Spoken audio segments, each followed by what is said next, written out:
Sexta-feira, 23 de janeiro de 2015. Seja bem-vindo, está começando o canal de notícias aqui pela UPF TV. Fique com a gente e veja os assuntos que nós preparamos para esta edição. Vamos falar de leitura e de tecnologia. Cada vez mais aumentam os leitores dos livros digitais, os chamados e-books. Na série sobre as entidades beneficentes de Passo Fundo, você conhece as ações realizadas pela Fundação Lucas Araújo. O descaso com o meio ambiente, a gente mostra como está o funcionamento das barreiras de contenção no rio Passo Fundo e no arroio Santo Antônio. E ainda tem dica de cinema e a previsão do tempo para o fim de semana. E no quadro cultural Acorde, vamos mostrar um trabalho que une os sons do violão, violoncelo e bandolim. Continue conosco, aqui você encontra mais conteúdo.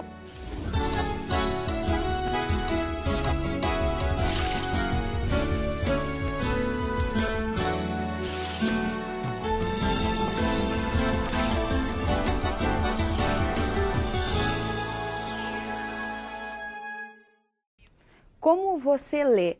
Quando o assunto é leitura, não há como distanciá-la das mais variadas facilidades que a tecnologia trouxe para o nosso dia a dia, inclusive transformando a nossa forma de ler. Hoje, o acesso a livros, por exemplo, ultrapassa os corredores de uma biblioteca. Ele pode ser feito de maneira digital, em diferentes suportes, no computador, no celular e por meio dos e-books, que são os livros eletrônicos. Vivemos numa constante mudança onde quase nada é permanente. Aqui na casa dessa estudante de letras, as páginas dos livros físicos preferidos se misturam agora com as páginas digitais dos livros eletrônicos, também conhecidos como e-books. Eu sempre fui uma leitora assídua, então quando eu não tinha os meus livros, que eu ainda não montava a minha biblioteca, eu sempre retirei em biblioteca pública, então começou daí e não parei de ler. Em 2012, a Maiara conheceu o leitor digital, que é esse dispositivo com capacidade de guardar mais de 1000 obras que podem ser compradas e também baixadas de graça na internet. E de um modo geral, o aparelho trouxe muitas facilidades de leitura e de compartilhamento de ideias. Eu descobri com um primo meu que produz e-books, então, para as grandes editoras. E eu gosto muito pela facilidade de leitura na questão de letra, que não reflete a luz no aparelho, e pela comodidade. Mais prático para mim, mais tranquilo também, mais cômodo, que é o que a gente vai buscando, querendo ou não, né? As vantagens trazidas por essa forma de ler a partir dos e-books e em diferentes suportes acrescentam qualidade ao incentivo à leitura, um processo democrático e uma evolução importante nos mais variados aspectos, como explica esse pesquisador na área da tecnologia educativa. No momento que um livro está na web, ele está disponível para o mundo inteiro. Quem tiver acesso à internet tem acesso àquele livro, que eu acho que já é altamente democratizador do ponto de vista de acesso à cultura, né, a bens culturais. Uma outra questão bem prática do e-book é que não vai se ouvir nunca mais falar de estoque que esgotou. Não tem mais, não existe. O e-book eu gero uma vez e ele está disponível e aberto para que eu possa fazer cópias dele, eu possa distribuir eletronicamente para quantas pessoas eu quiser. É essa possibilidade de você expandir o texto, né? De você poder compartilhar esse texto, de você poder, no momento que precisar, criar parcerias de discussão e de reflexão em torno de um determinado texto que está na rede, que é digital, né? E não são apenas os leitores, os autores de livros também compartilham dessa experiência. A Ivânia é pesquisadora, também professora da UPF desde 1992. Nesse tempo, publicou 6 livros entre autoria e colaboração. Em dezembro de 2014, lançou a primeira obra em formato digital pela editora da UPF. O trabalho de crítica literária que eu faço nesta obra interessa a, no mínimo, 3 áreas do conhecimento: literatura, geografia e história. Portanto, eu busco, com esse formato, um número maior de leitores, que esta obra se insira no universo da crítica literária de uma forma mais dinâmica, com um acesso, né, mais rápido, com uma facilidade em baixar esse livro, compartilhar em redes sociais, pela facilidade de acessar a web e tirar uma dúvida sobre um vocabulário ou sobre um conceito que apresenta, faz com que, na hora da leitura, a pesquisa fique mais completa. Os formatos em que essas obras são encontradas variam. O mais conhecido ainda é o formato PDF, mas o que não muda e é inegável é que os livros eletrônicos vieram para ficar, pela portabilidade, pelo baixo custo e por permitirem uma liberdade que vai além dos corredores de uma biblioteca. Pelo perfil do leitor, que quer poder ler o que interessa a ele, quando interessar e se interessar. Portanto, o livro digital vai um pouco na contramão da utilização de livros dentro de um contexto educacional, né? Porque geralmente tem um professor que vai indicar um livro porque ele achou interessante e porque está disponível na biblioteca. Então, o livro físico traz essas limitações, né? Vai no Google, procura livro tal PDF ou livro tal EPUB.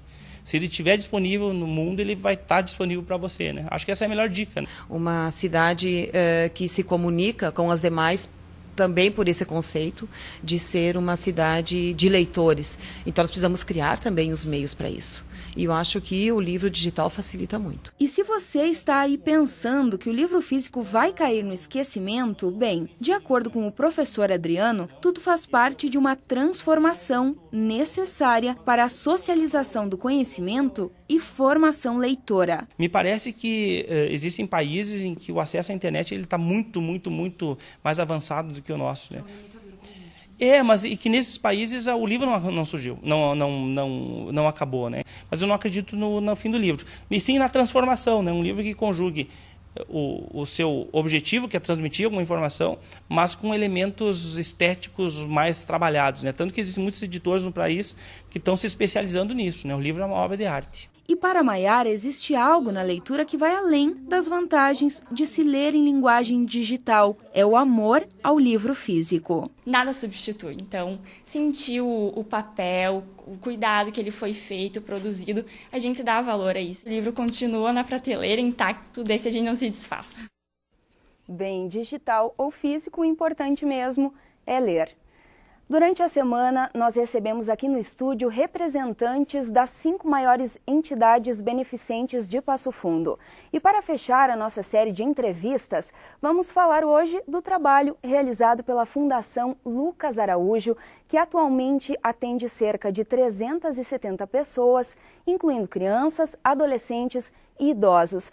Conversa com a gente, então, o diretor da entidade, Luiz Costela. Seja muito bem-vindo ao PFTV. Obrigado. Luiz, a Fundação Beneficente Lucas Araújo, ela abrange aí o Lar da Menina, também uma instituição de longa permanência para os idosos, bem como uma instituição de educação infantil, uma escola, né? Fala um pouquinho dos atendimentos.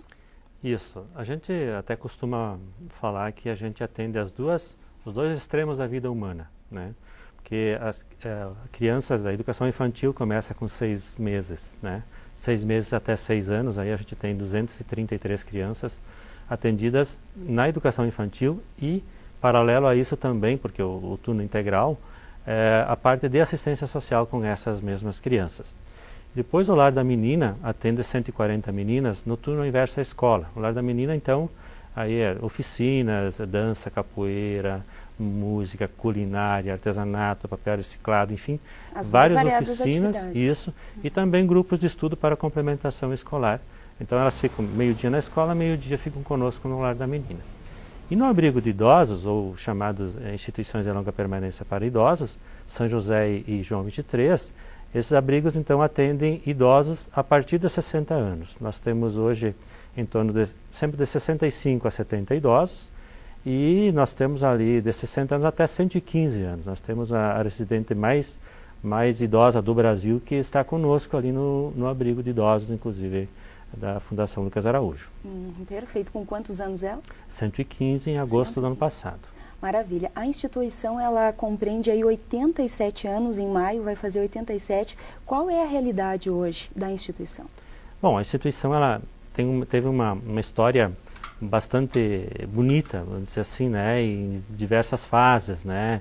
Inicialmente ela surgiu por doação do patrimônio do Lucas José de Araújo, o tenente-coronel Lucas José de Araújo deixou em testamento os bens dele, e a partir das terras, né, basicamente terras que ele tinha, foi sendo administrado isso e construindo, então, o Lar da Menina, o Abrigo de Idosos, tudo que a Fundação tem hoje. Pelo fato de ser fundação também, ela tem uma legislação toda específica, né? Como instituição também filantrópica e fundação. Então, uma série de critérios que a gente tem que cumprir em função disso, mas basicamente hoje a instituição ela é mantida pelos aluguéis do patrimônio, né? Apartamentos, pavilhões, posto de gasolina, etc., que são locados e desse recurso é que é mantido basicamente a fundação. É claro que também convênios públicos e as doações da comunidade, que felizmente a gente pode dizer assim que a comunidade colabora muito com a Fundação. Pois é, como que a comunidade então pode ajudá-los? Existem várias formas, tanto em valores financeiros, como em materiais, alimentação, como também em trabalho voluntário. Então, basicamente o ideal seria assim, conhecer um pouco o que a Fundação faz, o trabalho social que a Fundação desenvolve, e ver assim eu posso ajudar nisso, né? Mas a gente recebe recursos financeiros, materiais e trabalho voluntário. Basicamente são as 3 formas mais utilizadas, digamos, para a população poder contribuir e ajudar. Também para ajudar aí os funcionários, que é um bom número, né? Para manter tudo isso, né, principalmente o abrigo de idosos, né? A gente fala abrigo porque instituição de longa permanência, o pessoal não sabe muito o que significa. Abrigo de idosos é mais fácil. Eles são residentes lá, né? E a maioria deles são dependentes 2 e 3, né, que dependem muito de muitos cuidados, né. Praticamente, algumas vezes a gente acaba dizendo assim que a ala João 23 acaba sendo muitas vezes um pequeno hospital, né, porque de fato são muito dependentes. Então ali são muitos funcionários e é manhã, tarde, noite, 3 turnos, inclusive fim de semana, né. Então hoje a Fundação tem 106 funcionários em carteira, mais estagiários, bolsistas, voluntários também que colaboram, né? Tá certo, Luiz. Vamos dar o site, também o telefone para quem quiser colaborar?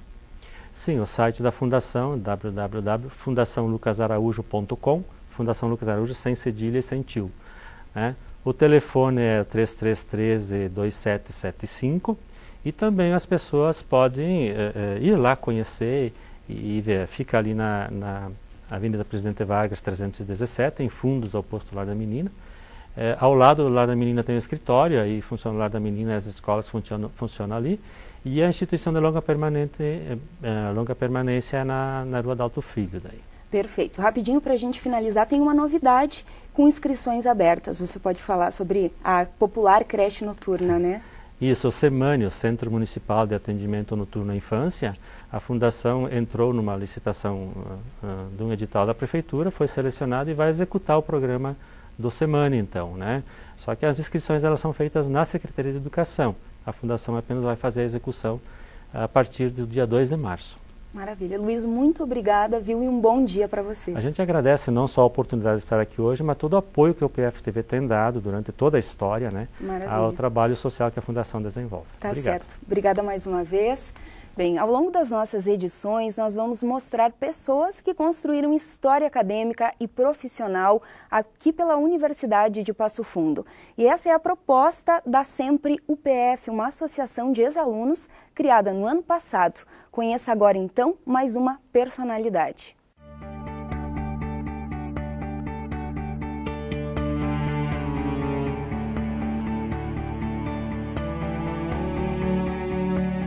Minha relação com a Universidade de Passo Fundo ultrapassa há 45 anos.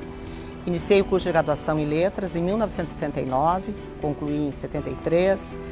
Posteriormente fiz o curso de Pedagogia, com habilitação em Supervisão Escolar, curso de especialização em Língua Portuguesa já nos anos 80, um mestrado interinstitucional entre a Universidade de Passo Fundo e a PUC do Rio Grande do Sul.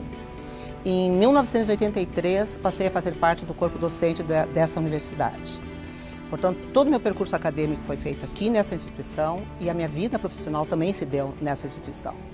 Fui professora do curso de Letras, professora de Língua Portuguesa, Língua Espanhola, atuei muito com supervisão de estágio, foi um trabalho belíssimo, riquíssimo e tive o prazer, o orgulho, o privilégio de ter participado como diretora do Instituto de Filosofia e Ciências Humanas por 2 gestões e encerrei a minha carreira antes de me aposentar como vice-reitora de graduação da Universidade de Passo Fundo.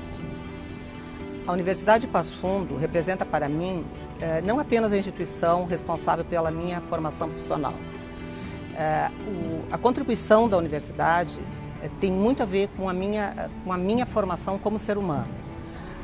O trabalho desenvolvido, o convívio, o afeto, a humanização latente em todos os ambientes da instituição permitiram que eu me tornasse a pessoa que sou. Certamente a Universidade de Passo Fundo me fez uma pessoa melhor.